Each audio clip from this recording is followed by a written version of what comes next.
on ne répète pas assez, on ne dit pas la vérité au peuple de Dieu. Les âmes ont soif de vérité, mais elles restent sur leur faim, sur leur soif quand elles vont à l'église. C'est pour ça que ça se vide, parce qu'on s'ennuie à mourir, à nous parler de places de parking et de fêtes par-ci, de dîner par-là. Alors, je noircis le tableau, hein, c'est pas que ça qui est dit, hein, mais quand est-ce et la dernière fois qu'on vous a parlé des messages de Fatima reconnus par l'Église, le troisième secret? Quand est-ce que vous avez entendu pour la dernière fois derrière les pupitres de votre paroisse les messages de Garabandal qui sont reconnus comme viables, mais qui sont pour l'instant en non-constat, c'est-à-dire qu'on attend. Donc l'Église n'est pas contre. Quand est-ce que vous avez entendu pour la dernière fois parler des messages d'Akita reconnus par l'Église, qui parlent clairement de cardinaux contre les cardinaux, les évêques contre les évêques, de la fumée de Satan rentrée dans l'Église, de l'attaque du catéchisme de l'Église catholique, qui est le dépôt de la foi et de la morale du Christ, pardon pour ce mot écorché. Le catéchisme de l'Église catholique, c'est la vérité révélée par le Seigneur aux apôtres. Que vous pouvez vous procurer, d'ailleurs, je vous laisse les liens en dessous, je vous laisse des liens dirigés vers des boutiques de rosaires, d'objets religieux que j'ai choisis avec détail. Et vous avez le catéchisme abrégé, le catéchisme en entier, pardon, et d'autres objets religieux ou de dévotion que vous pouvez vous procurer. Il faut vous en procurer, même des Bibles pour les temps qui arrivent, il faut avoir ça à la maison. Vous avez les liens en dessous de la vidéo et dans toutes mes vidéos désormais. Et oui, la dernière fois que vous avez entendu parler du salut des âmes, d'être invité à aller vous confesser dans la confiance en Dieu, voilà, c'est les choses qui ne sont pas faites,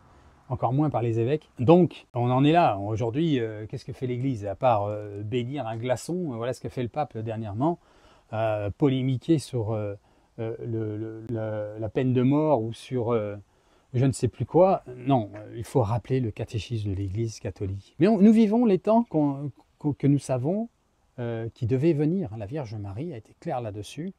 Donc il n'y a rien d'étonnant. Voilà, on le sait, on est au courant. Mais c'est le péché qui se repent dans le monde. Hein, le malin a une force terrible.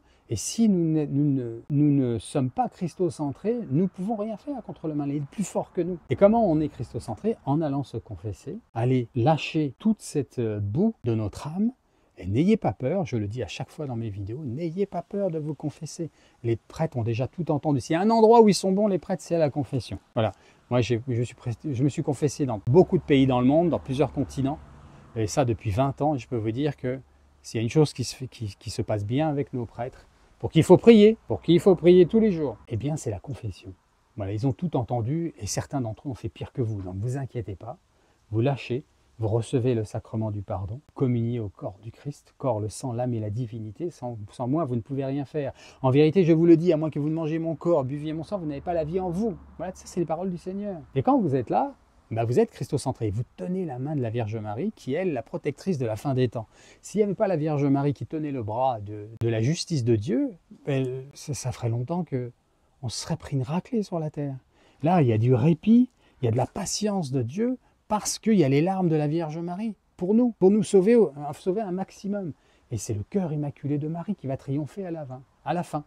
Donc voilà comment on est christocentré, les amis. Sur 3 effets, la confession, l'Eucharistie, tenir la main de la Vierge Marie. Et là-dedans, eh bien, le malin n'a aucune emprise sur nous. Mais qui fait ça aujourd'hui? On les compte pas sur les doigts d'une main, mais vous voyez ce que je veux dire, on est trop peu. Donc, le mal avance. Donc, en effet, le pape ira à Moscou parce qu'il va se passer quelque chose, et ça ne suffira pas, les Russes attaqueront avec leurs alliés, qui sont probablement la Chine et la Corée du Nord, et aussi l'Iran, et il y a déjà des stratégies qui se mettent en place, et le monde va se transformer totalement, les amis. Faites des provisions, préparez-vous, mais d'abord, préparez votre âme. D'abord, préparez votre âme de la manière dont on vient l'évoquer un instant. Alors, qu'est-ce qui va se passer au Moyen-Orient? On le sait. Il y a en ce moment un califat qui s'organise avec un des fils de Ben Laden.